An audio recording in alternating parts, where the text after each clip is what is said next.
Well, hello everybody, it's Rich from Capital Bee Supply. What we're doing today is doing just a quick demo on how to mix up some bulk pollen substitute from bulk powder and kind of go through the process in terms of how it proceeds.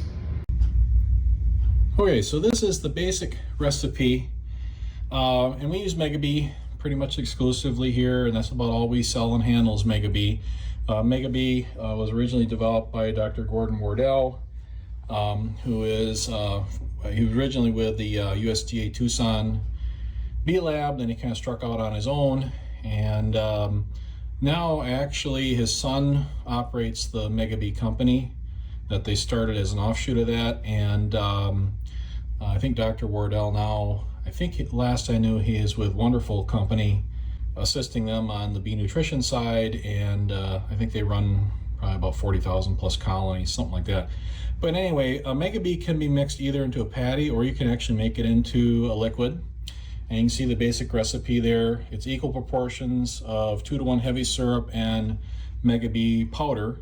So if you mixed up a pound of heavy syrup and a pound of MegaBee, it gets you about 2.5 pounds of substitute, 2 pounds of substitute, something like that.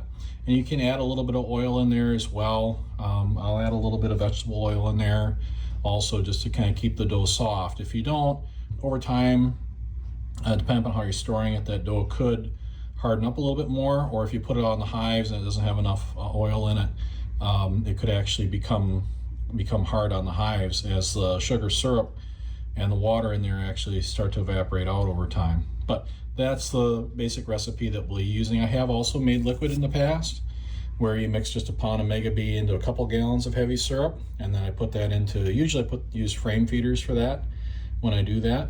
So that's the process we'll be following for this today. Okay, so what I'm starting with here, and what you have to make up first, is you have to make up some heavy syrup, some 2-to-1. I'm just going to be making just a small batch of pollen sub today. Our bees have been taking about 1 pound to 1.5 pounds a week right now, which is not typical this time of year, but it's the way that it's been for about the last 3 weeks. I don't need a ton of pollen sub, but this is where you start. You mix up 2-to-1 syrup. 2-to-1 syrup, of course, you've got effectively 4 pounds of sugar and a half gallon of water, and you can kind of see this is in a 1 gallon pail, just to kind of give you a reference for how much syrup that actually starts to make when you're mixing it up. And all I do is I get my sugar in there, and then I just add warm water to it. And this will take a little bit, just to gently stir it up. But usually I just let this set, and within about a half hour or so, this is pretty clear, and I'll be able to actually see almost to the bottom of that pail once all those sugar crystals are dissolved. And over that course of time, I'll stir it up a little bit once in a while, just to kind of resuspend some of those particles that are settling, and while I'm doing other things. Okay, I've got everything ready to go here for mixing up our pollen sub. I'm just going to mix up a small batch. I'm going to mix up a total of, I'm going to use about 4 pounds of pollen sub. So what we have here is, there you can see my syrup. My syrup is cleared now. There's about 2/3 of a gallon of 2-to-1 syrup, heavy syrup.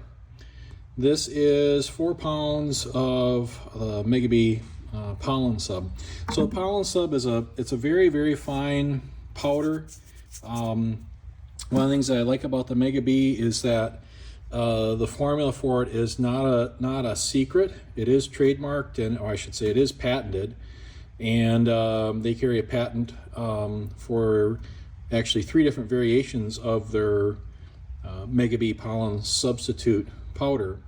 A lot of the manufacturers, it's a mystery in terms of what they're putting in theirs, but MegaBee, again, with the patent that they have on the product, that recipe is actually out in the patent documents, so you can actually see exactly what they're blending into their product. There's no secret that way. They rely on the patent protection, just the quality of what they're doing. The other thing I have here is I have a little bit of, this is just standard old vegetable oil. I'm going to use about 4% vegetable oil in this, so if I end up with, I look at it in terms of the total mix. So if I had in the end roughly 8 pounds of substitute, I'd have about 3 ounces or so of vegetable I'd add in there, something like that. So there's my basic ingredients that I'm going to be working with here as I start mixing this up. All right, so what I'm going to do is I'm just going to hand mix this. You can actually mix this in a mixer, whether you want to use something like some kind of kitchen mixer, or if you're mixing bigger batches, you can use more like a commercial grade mixer. I actually have also here a pug mill mixer that I use for mixing up very large batches of pollen sub with very large batches of sugar and everything else. But in any event, I'm going to hand mix this because I just want a little bit, and it's for demonstration purposes more than anything else. So I'm going to put my cover back on. MegaBee typically comes in 2 different forms. You can either get 40-pound bags, or we also carry 5-pound bags. With the 40 pounders, you know, if you're using a lot of pollen sub, maybe that makes sense. I typically take in my 40-pound bags that I usually transfer them into a pail, just so they're sealed up nice. The bags actually have a plastic liner in them, but once you open them up, if you're not using them super fast, there's always the potential for it to gain a little bit of moisture and stuff like that. It doesn't clump up or anything real bad. It's just that I prefer to keep it sealed up. So I'm going to start with my 4 pounds of powder. Yeah, it's very fine powder, so it'll be a little dusty when you do this. And you can decide too how you want to proceed, but I'm going to use roughly 4 pounds of syrup in this, but you're going to kind of meter it in there. You don't want to add all of it at once. You're going to have to add it. And what you're looking for in the end is something that is about the consistency of cookie dough.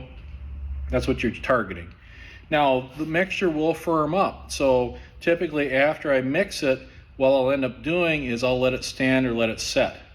And by letting it stand, it will, initially when you mix it, it's kind of maybe a touch on the runny side, but then as you let it stand and it's working through, it stiffens up a little bit. But don't get carried away in your syrup addition and your oil addition when you're doing this. Again, you're trying to hit that kind of consistency of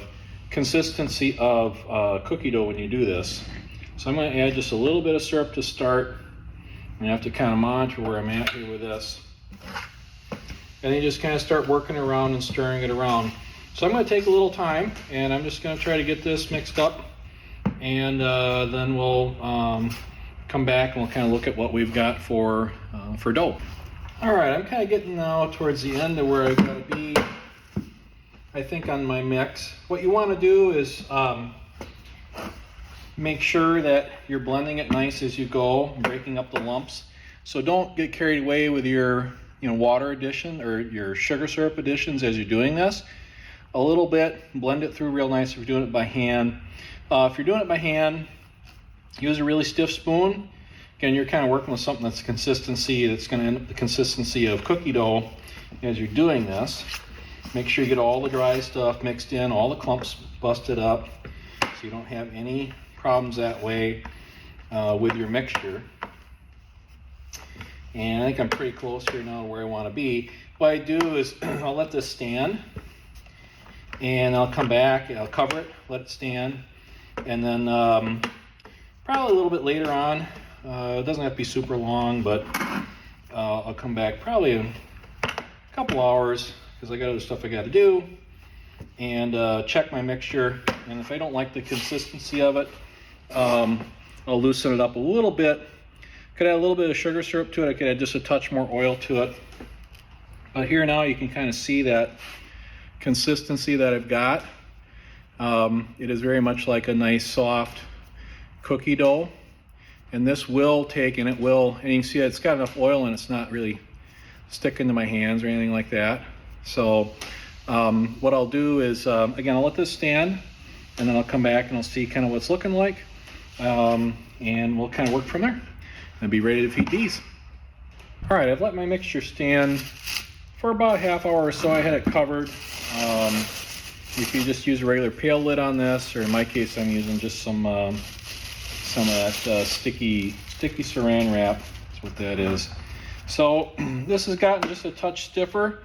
It's still pretty good. I don't want it to be soupy runny or anything like that. So like in my case now, where I'd be out taking this out, I go out and feed bees with this. I feel pretty confident in that mix there. I like the way that is right now, and the consistency of it. But that's your basic process for mixing up small batches of pollen sub and getting ready to feed those bees and make sure that they're nice and fat and healthy going through the season.